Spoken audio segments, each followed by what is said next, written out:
landmark gun control case is before the Supreme Court. A law currently prevents domestic violence offenders from owning a gun. Is that constitutional? A legal expert says this case falls within an ongoing national debate. NTD's legal correspondent Arlene Richards reports. Both conservative and liberal Supreme Court justices on Tuesday appear to be leaning toward keeping a gun control measure. The gun ban applies to anyone under a domestic violence restraining order. Under a 1994 federal law, people who have been ordered to stay away from their spouses or partners are prohibited from possessing a firearm. The case currently before the court involves a Texas man, Zacky Rahimi, who was accused of hitting his girlfriend during an argument and later threatening to shoot her. Rahimi's attorney agrees that people who commit domestic violence should not have guns. The question is, does a person with a domestic violence restraining order against them still have a Second Amendment right to keep and bear arms? One expert told NTD that this case falls somewhere in the middle. You have on one side a serious national issue, domestic violence and firearms within the home that we all know is serious, but at the same time, the constitutional right to keep and bear arms is a fundamental right that's within the Bill of Rights, and individuals have the authority to exercise that right unless they are convicted of a crime, usually. So this case really falls squarely in the middle of those two camps, and it'll be interesting to see how the Supreme Court rules in this case. When detectives went looking for Rahimi in his Texas home in January of 2021, they found a loaded .45 caliber Glock, a loaded .308 semi-automatic rifle, and a protective order for domestic abuse. Rahimi had already been arrested on charges of aggravated assault with a firearm in a separate case. He's now claiming that the 1994 law infringes on his Second Amendment rights. The lower court agreed, saying that while he was hardly a model citizen, the law afforded those rights to all Americans. The Biden administration's lawyer argued that the prohibition is in line with the long-standing practice of disarming dangerous people. How should the court define dangerous? Attorney Joshua Thompson says the bottom line is this. The bottom line is either the statute is going to be held unconstitutional, in which case the Supreme Court will ultimately be saying that you need to afford people more process, you need to have more evidence that an individual is dangerous before you can disarm them of their Second Amendment fundamental right. Or the Supreme Court is going to say domestic violence is such a huge issue in this country, and there are historical analogs that this statute does survive that heightened scrutiny. The court will make a decision by the end of the term next summer. Arlene Richards, NTD News. It's now been 1 month since Hamas terrorists conducted a surprise attack on innocent civilians in Israel's border communities and at a music festival. A survivor tells her story. NTD's Jason Perry has the update. Please be warned that it's disturbing.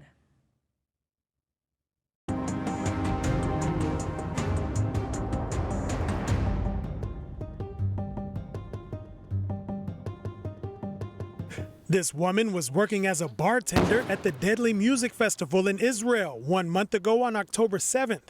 That's the day when Hamas launched a surprise terrorist attack, killing over 1,400 innocent civilians in Israel. She explained that she and her friend were surrounded by terrorists, and one of them said in Arabic that they had 2 hostages. However, her friend couldn't stop crying. I saw that they are getting agitated, that he was crying, so I told him to calm down. Don't cry. It'll be all right. At that time, I was simply speaking to God, saying, there's nothing more I can do. It's in your hands now. Then she said a terrorist murdered her friend because he wouldn't stop crying.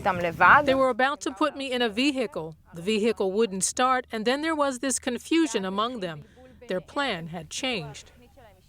Then the terrorists began arguing over whether to kill her, and one of them said she could go. She ran away and hid under the stage. While I'm lying under the stage, I see that they're shooting at people to make sure they're all dead. So the body lying next to me, they shot him in the head. I took the blood and wiped it on my face, and I simply lay still like they were, to seem dead. She said she waited there for about 2 hours until the Israeli army came. It's now been 1 month since Hamas terrorists raided the music festival and several Israeli border communities, murdering families and taking about 240 hostages, according to Israeli officials. Bring them home! Bring them home!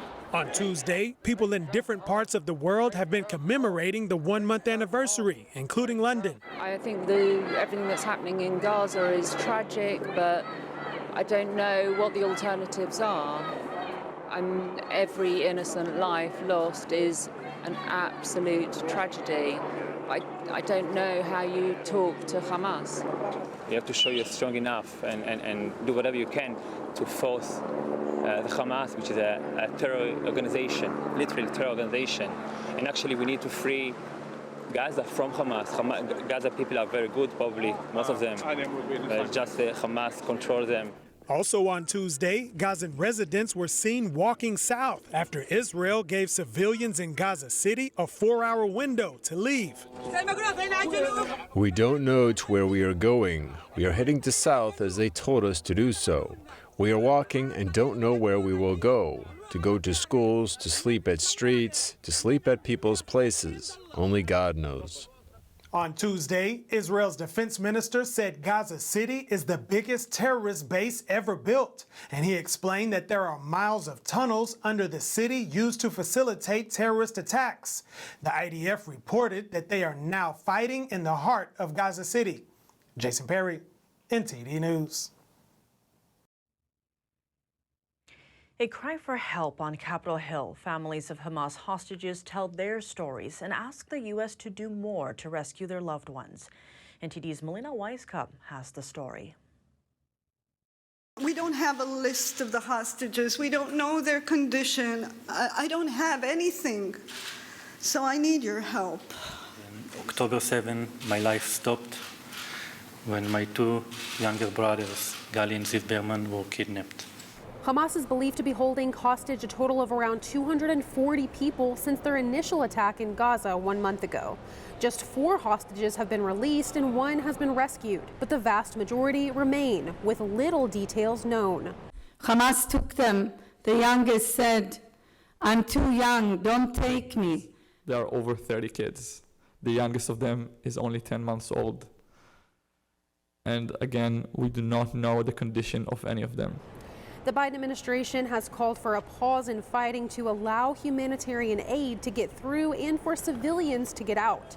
While many support the idea of pauses, some Democrats are critical of calls even within their own party for a ceasefire before the hostages are released. And the fact that there are people advocating for a ceasefire without discussing that the hostages must be returned makes no sense and runs completely counter to our American values.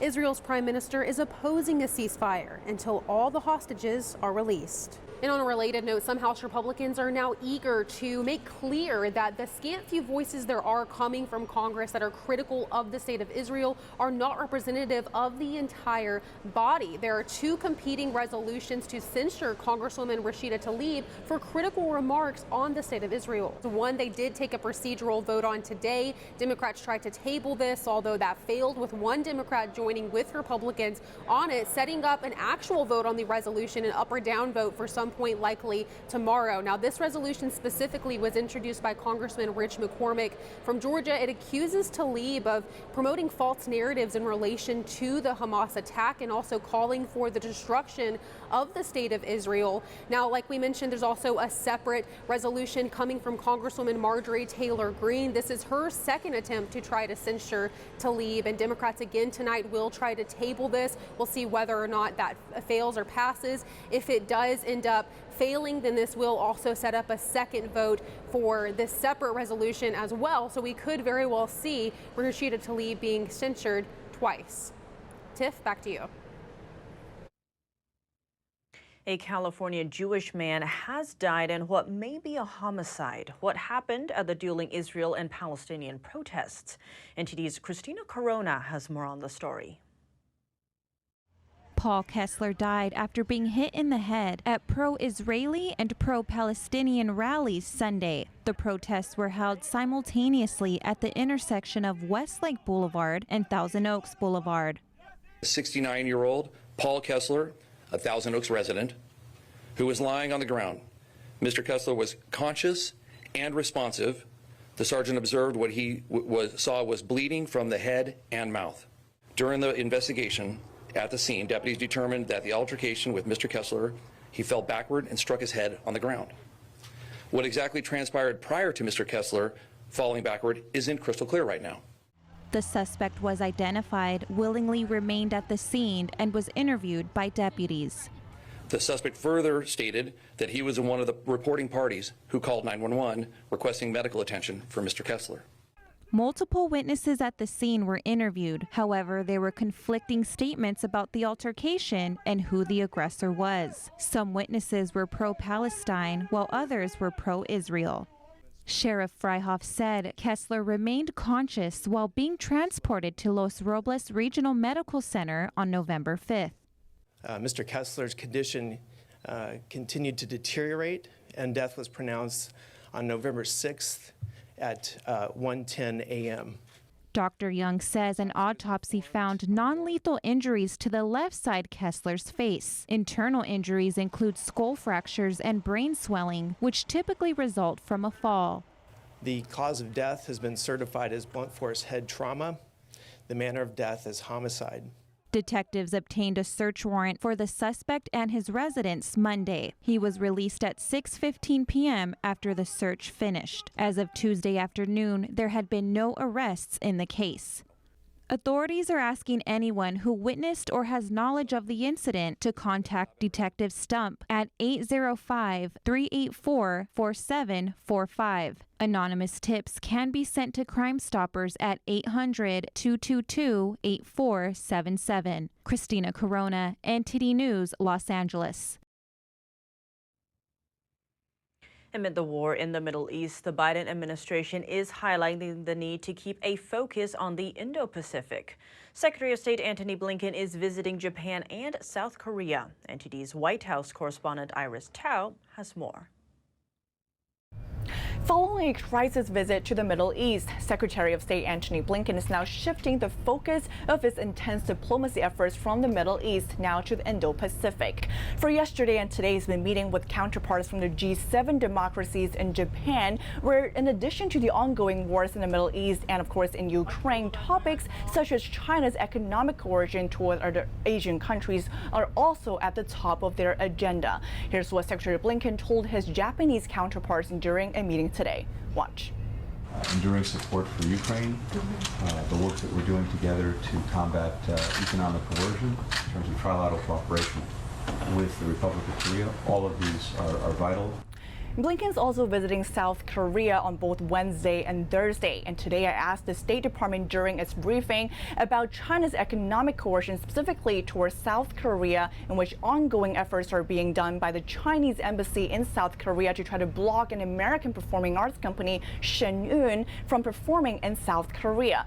The classical Chinese dance show, which is widely popular around the world, is banned in China due to its portrayal of some human rights persecutions in mainland China. And the State Department told me that they continue to be concerned about such practices by Beijing to use its economic leverage to try to pressure our democratic allies. Watch. Does it remain a concern by the State Department that in such incidents like this, China is using its economic pressure to influence the freedom of expression in an ally country? Of course, continues to remain of concern. The PRC has a very clear track record of using economic coercion and otherwise in a wide array of countries. This is, of course, something that we're going to continue to address.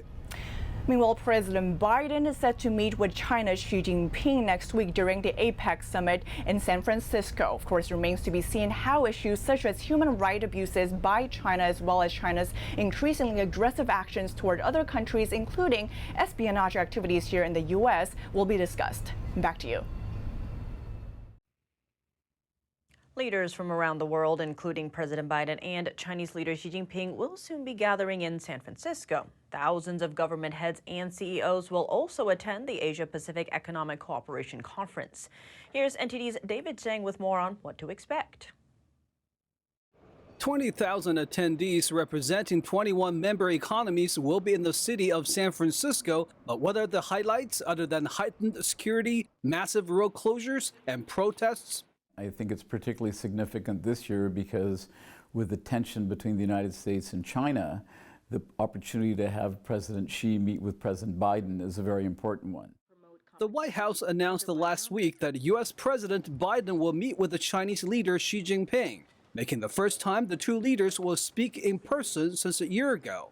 Chairman Xi is facing a lot of pressure of a downturn economy in China. He wants American business to go to China to make more investment, and he also wants Americans to buy more products from China. So that's why he's coming. Both sides have been showing signs of easing up the tensions. As I've said since the beginning of my administration, we seek competition, not conflict with China. We're not looking for a new Cold War. Treasury Secretary Janet Yellen is also scheduled to host Chinese Vice Premier He Lifeng for 2 days for talks in San Francisco before the start of APEC summit. This all comes on the heels of California Governor Newsom's recent week-long visit to China and meeting with the Chinese President Xi. The key discussions of this year's summit will center around trade, technology transfer, and economic development. The United States is very concerned about technology transfer to China. The United States has been very aggressive in pushing restrictions on semiconductors, and that's been a very important issue for us because we're very concerned about the transfer of technology to China, potentially for defense purposes. But others are skeptical of China's position in the economic sector. More than 90% of Americans have negative opinions about China. So I don't think Xi is going to be very successful to attract a lot of investments to China. While APEC is intended to be an economic forum, political topics do come up during discussions among world leaders, especially when international tensions run high with the current Russia-Ukraine war and conflicts in the Middle East. Meanwhile, San Francisco is aggressively clearing homeless encampments, increasing drug-related arrests to improve the city's image as delegations arrive. Welcome back. Voters today will cast ballots to choose governors in Kentucky and Mississippi, decide legislative control in Virginia and New Jersey, and determine whether the Ohio state constitution should protect abortion access. NTD's Daniel Monahan breaks down some key races. Off-year votes get less attention than presidential and midterm congressional elections. But Republicans and Democrats will be watching some major races and key issues for clues about the 2024 elections. First up are races for governor. In Kentucky, Democratic Governor Andy Beshear is running for re-election against Republican State Attorney General Daniel Cameron in the typically conservative state. Cameron is challenging Beshear by focusing on public safety, learning loss from school closures during the COVID pandemic, and legislation opposing cross-sex procedures on minors, which Beshear vetoed. In Mississippi, Republican Governor Tate Reeves is running for re-election against Democrat Brandon Presley, a second cousin of singer Elvis Presley. Reeves has accused Presley of being backed by out-of-state liberals. Presley is running on the promise of tax cuts and expanding Medicaid. Turning to the legislature, all 40 seats in Virginia's Senate and 100 seats in the House of Delegates are up for grabs. Democrats are fighting to hold or widen their 22-18 advantage in the Senate and win a majority in the House, where Republicans have a 52-48 edge. Democrats have focused on abortion access, as Republicans have promised to pass a 15-week abortion ban if they take control of the legislature, while Republicans have focused on crime and public safety. In New Jersey, all seats in the General Assembly and Senate are in play. Republicans have gained ground in the deep blue state since 2021, when they flipped 7 seats. They are campaigning on issues ranging from the economy to parental rights. Over to ballot initiatives, Ohio voters will decide whether to enshrine abortion access rights in the state constitution and on legalizing marijuana for recreational use. And finally, to the courts. The race for a new state Supreme Court justice in Pennsylvania will not alter the liberal tilt of the state's highest court, but could have future implications for abortion access and election laws in the state. Planned Parenthood has endorsed Democratic candidate Daniel McCaffrey for the 10-year position, while pro-life groups are backing the Republican candidate Carolyn Carluccio. Democrats have a 4-2 majority in the partisan state court, with one vacant seat to be filled in this election. Daniel Monahan, NTD News. The third GOP presidential primary debate takes place tomorrow in Miami. The field of presidential hopefuls taking part is down to 5 candidates. They are Governor Ron DeSantis, Chris Christie, Nikki Haley, Senator Tim Scott, and Vivek Ramaswamy. Former President Trump will skip the debate and hold a concurrent rally in Hialeah, Florida, which is near Miami. The Republican National Committee set new qualification requirements for this debate. Candidates had to receive at least 4% in 2 national polls and get donations from a minimum of 70,000 people. North Dakota Governor Doug Burgum didn't qualify for this debate, and former Vice President Mike Pence recently suspended his campaign. The RNC has raised the requirements for the next debate, which may narrow the field even more. Right after the debate, tune in to catch NTD's news analysis from 10 to 11 p.m. Eastern Time. I'll be there covering the debate in depth with special guests and reporters. We'll also be hearing from voters. You can catch it on TV, or you can also watch at ntd.com and on APEC TV. We hope you'll join us. House Judiciary Chair Jim Jordan says the federal government and so-called disinformation experts worked with big tech before the 2020 election to censor speech online. Jordan says the House panel report released yesterday is a bombshell. NTD's Jeremy Sandberg tells us why.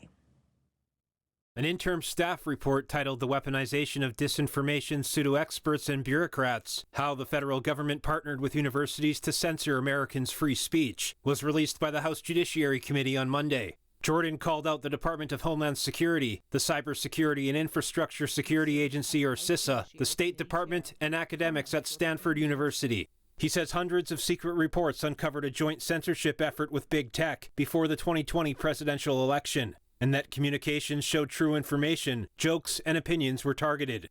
Jordan says a partnership was set up called the Election Integrity Partnership, or EIP, and shared an email from an EIP member stating it was created at the request of DHS and CISA. The report calls it a consortium of disinformation and says pressure was largely directed one way. Republicans and conservatives were largely being flagged with misinformation, while false information from Democrats and liberals went largely untouched. The report called it a pseudoscience being used to frequently target communities and individuals with opposing views of current narratives. Some of the posts flagged were from then-President Trump, North Carolina Senator Tom Tillis, Representatives Thomas Massie and Marjorie Taylor Greene, Fox News host Sean Hannity, and satirical media site The Babylon Bee, along with posts from other media organizations and everyday Americans.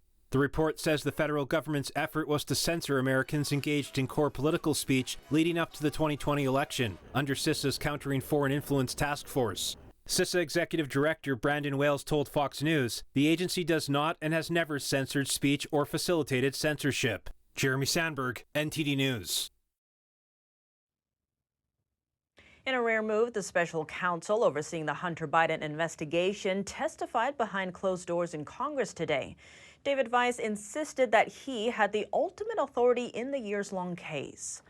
Weiss's interview with the House Judiciary Committee is the first time a special counsel has ever testified to lawmakers in the middle of a probe. He told lawmakers that he is and has been the decision maker on this case. The prosecutor added that politics played no part in his decision-making, but also that he doesn't make decisions in a vacuum.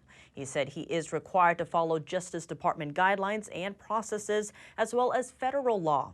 Following the meeting, House Judiciary GOP posted a portion of the transcript on X, saying Weiss didn't have ultimate authority in the Hunter Biden case. Trouble for President Biden as he seeks re-election next year. A new poll shows his approval ratings slipping this month to its lowest level since April. The poll was by Reuters and Ipsos over 2 days, ending on Saturday. It showed 39% of respondents approving of Biden's performance as president, matching April's low. Biden's approval rating was 40% in October and 42% in September. The rating has remained below 50% since August 2021. And this month's rating was close to the lowest levels of his presidency. That was 36%, seen in mid-2022. And what issues do voters care about? 20% of those polled said the economy was the top concern. By comparison, 9% selected crime and 8% cited war and foreign conflicts. Investing retirement plans into ESG funds. A financial expert tells Congress American pension funds are being used to strengthen the Chinese Communist Party and Iran. NTD's Arian Postar has the highlights from today's hearing. The goal of ESG is not better financial performance. It is to force compliance to one view. The House Ways and Means Committee on Tuesday investigating retirement plans being invested into ESG funds. ESG stands for environmental, social and governance. In the past, pension managers had to aim for maximum profit over everything else. However, in 2022, the Biden administration changed the rules, saying they may consider climate change and other environmental, social and governance factors in selecting retirement investments. Numbers now show such investments do bring less returns. They could have had 11.5% return, but they've only had a 4.5% return. That's not keeping pace with inflation. This witness, Jason Isaac, former Texas state representative and director of LifePowered, says such investments do more damage besides hurting returns. Isaac says ESG funds directly play into the hands of the Chinese Communist Party, going as far as to call it the China ESG agenda. He says that as soon as rules changed in 2022, asset managers pulled their money out of American energy production, and they now use those same funds to instead invest in energy production in China. And Isaac explains the consequences of that. Take a look. And we're seeing dollars flow into Iran from China to the tune of $50 to $80 billion because of the ESG agenda. And guess who's going to be buying the refined products that China is producing because they've expanded their refining capacity? The United States will be buying jet fuel, diesel, and home heating oil made from Iranian oil that is funding this war on terror. Republican Congresswoman Claudia Tenney asked another one of the witnesses what people can do to counter the ESG trend. Each of us as consumers need to have our voices heard. When we see companies politicizing their business like we saw with Bud Light and Target, that we don't patronize those businesses. Democrats at the hearing often criticized Republicans for what they called wasting time on a hearing about ESG. They said there are more important topics to be discussed right now, such as funding the government, for example. Arian Pastar, NTD News. As we grapple with a rise in anti-Semitic attacks in the United States and beyond, we spoke with an expert on the rights of Jewish people. What are the forces behind the rise in anti-Semitism, and what can people do about it? Joining us now is Gerard Filitti, Senior Counsel at the Lawfare Project. His organization provides legal services to protect the civil and human rights of the Jewish people worldwide. Gerard Filitti, thank you so much for joining us. Great to have you on the show. Thank you for having me. To begin, we're seeing a rise in anti-Semitism. A 69-year-old Jewish man was just killed in California. Now, you're a human rights attorney. How likely are we to see justice in this situation, and what would that justice be? Well, I think we're watching this situation very carefully to make sure that justice is carried out. What that would look like is an arrest and prosecution for hate crimes. This is a murder that was motivated by anti-Semitism, so we expect there to be a murder charge with an enhanced penalty for it being a hate crime. And what we expect is speedy justice. We don't want to see delays or procrastinations or equivocations. We expect the Sheriff's Department to work with the prosecutor's office to get that conviction quickly. And now a report is saying that anti-Semitism has gone up 330% globally compared to last year. What's behind this? Well, what's behind it is massive support for what Hamas has done in Israel. We have seen pro-Palestinian and pro-Hamas demonstrations around the world that are literally inciting and calling for violence. We've seen hundreds of thousands of people, different places in the world mobilizing, and this creates an atmosphere that's hostile and dangerous for the Jewish community. So we're seeing anti-Semitism, we're seeing violence, and we're seeing all sorts of events that should not be taking place.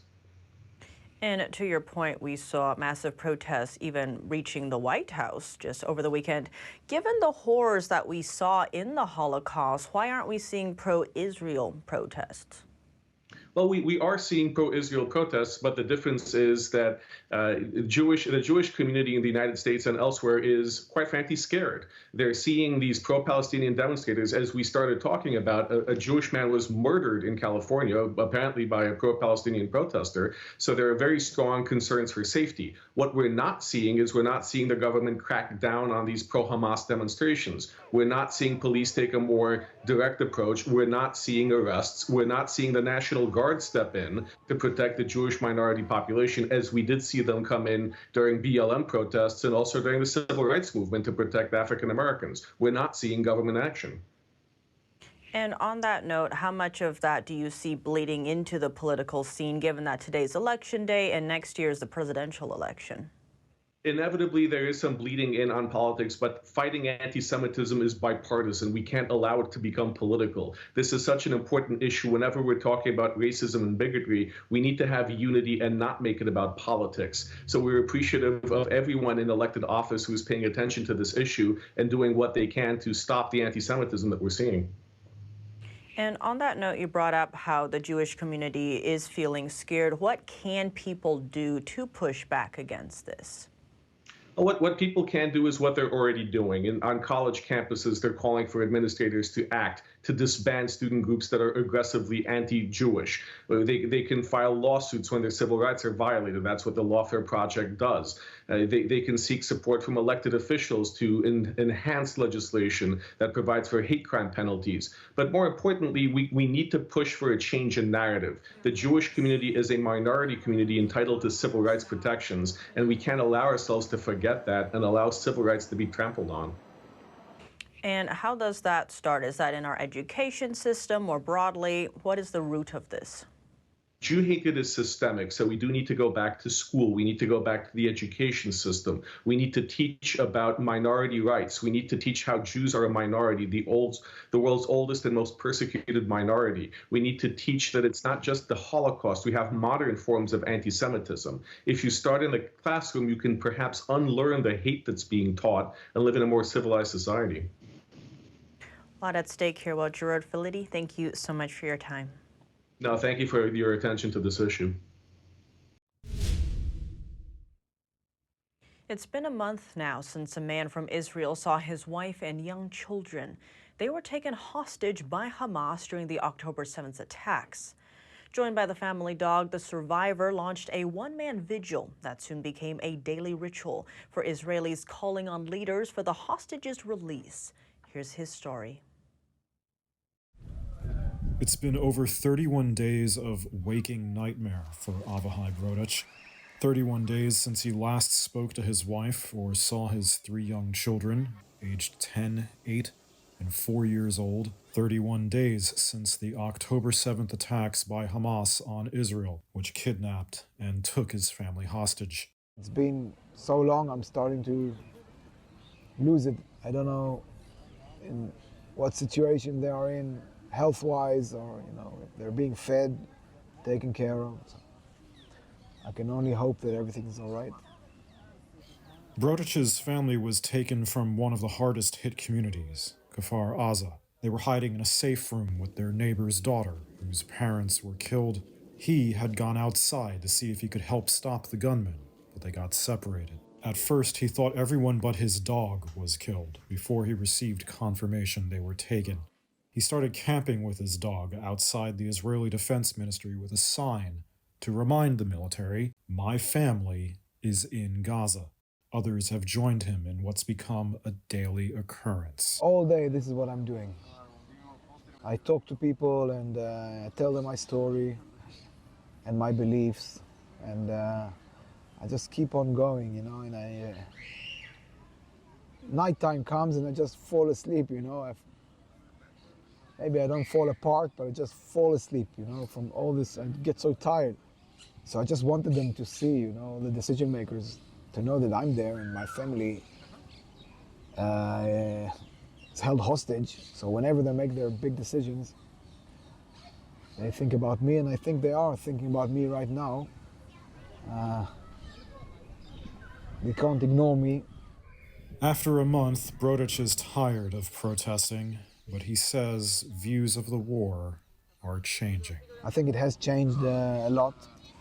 You know, people did change their views on this conflict. Everybody just wanted vengeance at first. I don't think, they wanted retaliation, which is human, I guess, but I hope it ends, just a cycle that keeps going on and on. And I'm a part of it, and my kids and wife are a part of it. And they shouldn't be. Welcome back. Another Facebook whistleblower, a former high-level engineer, testifies on how Facebook harms young children and how Facebook executives do little to nothing about it. NTD's Virginia Gibson has more. You have put your career on the line to come forward. Former Meta engineer Arturo Bejar was hired by Facebook specifically to protect children, among other things. While there, he discovered teens were experiencing serious levels of harm. In one study from 2021, he found 22% of 13 to 15-year-olds were bullied in the past 7 days. Nearly 40% had been negatively compared to another person, and 13% had received unwanted sexual advances. Many have come to accept the false proposition that sexualized content, unwanted advances, bullying, misogyny, and other harms are unavoidable evil. This is just not true. We don't tolerate unwanted sexual advances against children in any other public context. Bejar's findings suggest Facebook and Instagram are constantly harming millions of children. Senators brought up stories of children who had committed suicide, who had met drug dealers, pedophiles, and sex traffickers, all because of social media. Bejar's own daughter among the victims. My 14-year-old daughter joined Instagram. She and her friends began having awful experiences, including repeated unwanted sexual advances, harassment. She reported these incidents to the company, and it did nothing. Bejar says he communicated his findings and recommended solutions to Facebook executives, including Mark Zuckerberg. But he said Zuckerberg ignored him and didn't implement his solutions. They've made a decision that it's not a priority to them because of profit motive, have they not? In terms of what it's going to cost them in their business model if they have to interrupt it and monitor the content. I think that would be a wonderful question to ask Mark. They can speak to why they made these choices. They can only speak to the fact that they keep making these choices over and over again. Senator Lindsey Graham is on a mission to get rid of Section 230 of the Communications Decency Act. This would allow people to sue Meta over the content on its platform. If you could sue on behalf of your daughter, would you? I believe they just have to be held to account and being transparent. Okay. Well, one way of doing that is to sue them. Do you know you can't sue them under the current law? I did not know that. Those who oppose repealing Section 230 say it would create very harsh content moderation policies or even end social media itself. That's because the firms would be flooded by an overwhelming number of lawsuits. But Senator Graham and many other politicians say if the platforms are allowed to moderate content, they need to be accountable for the content. Virginia Gibson, NTD News. And now for your sports news, here's NTD's Dave Martin with what's the only 9-win college football team not scheduled to play in a bowl game. That's right, Tiff. Officials from James Madison University, whose team is 9-0, have sent a letter to the NCAA petitioning them to be eligible for postseason play this year, which is their second in FBS competition. Now, the Dukes are one of just 7 unbeaten teams left in college football, yet the only chance they have of going bowling is if there aren't enough 6-win teams available. Their petition says, quote, the membership recognizes postseason participation as a fundamental element of the student-athlete experience. If relief is provided, our student-athletes would potentially have the rare opportunity to participate in the prestigious New Year's Six Bowl contest. Now, NCAA rules dictate that teams transitioning from FCS to FBS football must wait 2 seasons to be eligible for postseason play, thus the controversy. But the Dukes are already playing a full schedule in the Sun Belt Conference with a 6-0 mark thus far. They even have a win at Power 5 foe Virginia. And in NFL news, after scoring just 6 points last night in yet another slow offensive showing, the New York Jets may be getting the help they need sooner rather than later, as 4-time MVP Aaron Rodgers was overheard on the field after the game saying, quote, give me a few weeks, when asked about a return. The exchange appeared to be with Chargers safety Derwin James. Rodgers tore his Achilles 2 months ago, just minutes into his Jets debut. The team has floundered in his absence, relying on a strong defense to keep up with a 4-4 record. And for your sports viewing schedule tonight, no NBA games on this election night, but the NHL has 10 games, including one with winless San Jose. The 0-10-1 Sharks, the only team without a victory, look to finally get on the board tonight as they host the Philadelphia Flyers. And that's it for your sports news today. Tiff, back to you. If you have any news, tips, or feedback for the show, you can email us at eveningnews@ntd.com. That's all for today's news. Thanks for tuning in. I'm Tiffany Meyer. Good night.